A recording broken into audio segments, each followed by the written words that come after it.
Time for my own tale of revenge.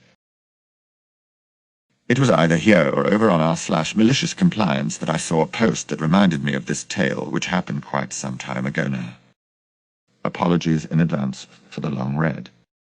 Many years ago, my now ex-wife and I decided to upgrade from the small single-story home we were in and find something with more space for us to spread out. We had her late-teen son living with us, our 3 Rottweilers, plus I needed a dedicated study for my work. I'm in technology and often worked from home. After months of searching, we found our dream home. Beautiful to story, for bedroom plus study with huge amounts of space everywhere. Seriously huge. The laundry was bigger than my bedroom growing up. The quality of everything was amazing. Square set walls, no cornices, polished Tassie oak flooring, floor-to-high ceiling windows in the living areas, and to walls comprising commercial-grade bistro doors that opened up an entire corner of the house onto the covered outdoor entertaining area. The standard of the build was no surprise. This was a display home up until it landed on the market. We were to be the first people to live in it. I'm going to gloss over months of details and pain, but we had problems with the place from day 2, literally. On night 2, the plumbing under the ensuite shower gave out and leaked through the kitchen ceiling underneath it. A couple weeks later, during a monster storm, 3 of the light fixtures upstairs started leaking water. A month later, we noticed rust starting to show through the rendering on the corners of the house. There were heaps of smallish, easy-to-fix problems, but the kicker was that the balcony adjoining the master bedroom at the front of the house actually started to sag down, to the point that it was unsafe to go out there due to risk of collapse. We were mostly amenable and nice through most of this. The vendor, also the builder, of course, was a small business, and we had no interest in making his life any more difficult than it already was for a small business owner. But conversely, we were pouring a lot of our hard-earned into the mortgage, and we wanted what we paid for.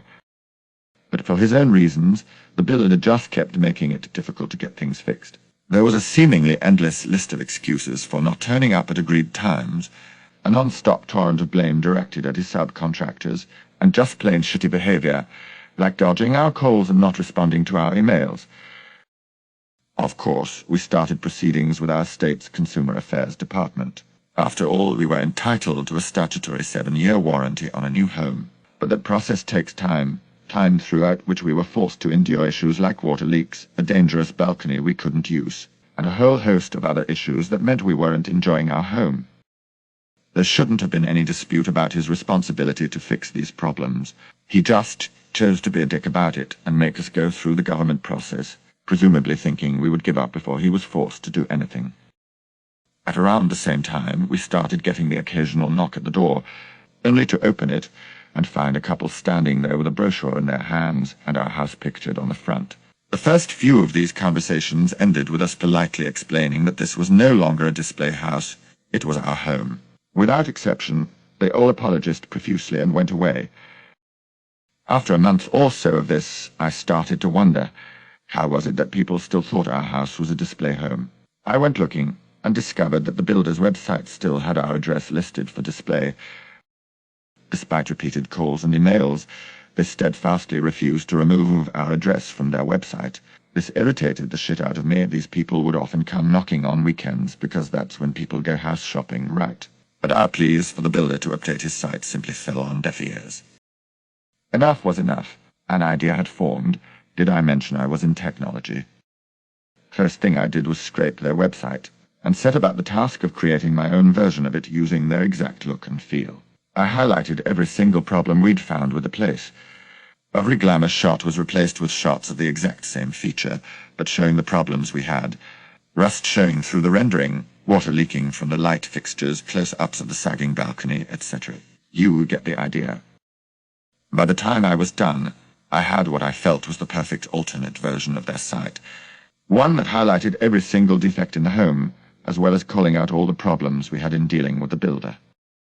I even included testimonials that were simply copies of the bullshit emails and texts we received from the builder, avoiding his responsibilities and making lame excuses for not fixing our problems. The headline testimonial was the one where he responded with, "So just don't go out onto the balcony," when I pointed out the clear safety risk it represented. After getting a lawyer friend to check through each page to make sure I wasn't opening myself up to some form of legal action, he helped me change a few sections, chuckling the whole time. I put the site up for hosting on some cheap and cheerful hosting provider Google told me about offshore, of course. I also registered a close but not close enough to be sued domain name to reach it. The next step was to create some actual collateral for execution of my plan. After all, there was no point going to all this effort unless I was actually able to direct people to the builder's website. So I took a copy of the brochure for our house, but the builder had conveniently left a few of behind in one of the kitchen drawers, and set about creating my own version of it. Similar principles as the website, no contact information except the website address. My website address. By this time, I'd made good friends with a few of my neighbors, and we'd taken to sharing a beer or two most nights on our front lawns. And wouldn't you know it, one of them was a manager for a local print shop. Even he already knew what hell we'd been through with the builder. He took very little convincing to print off a run of my brochure for me. Unbeautiful paper stock, nice and glossy.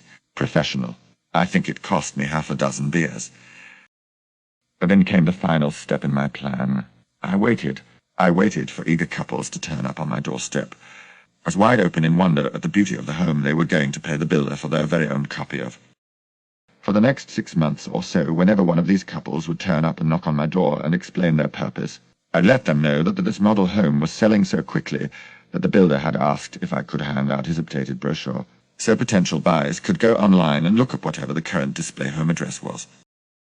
I don't know how many brochures I handed out.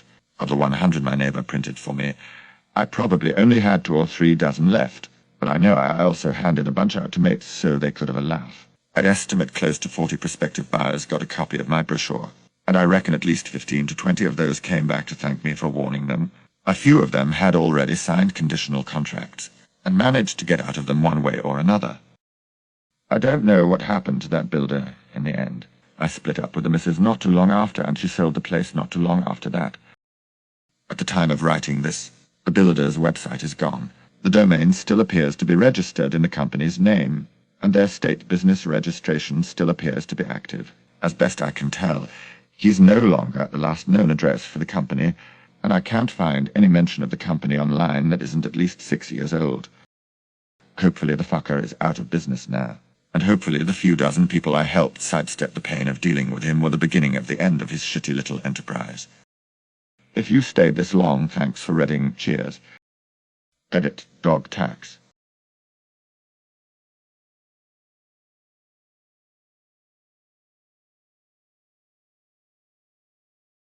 Check out my other great videos.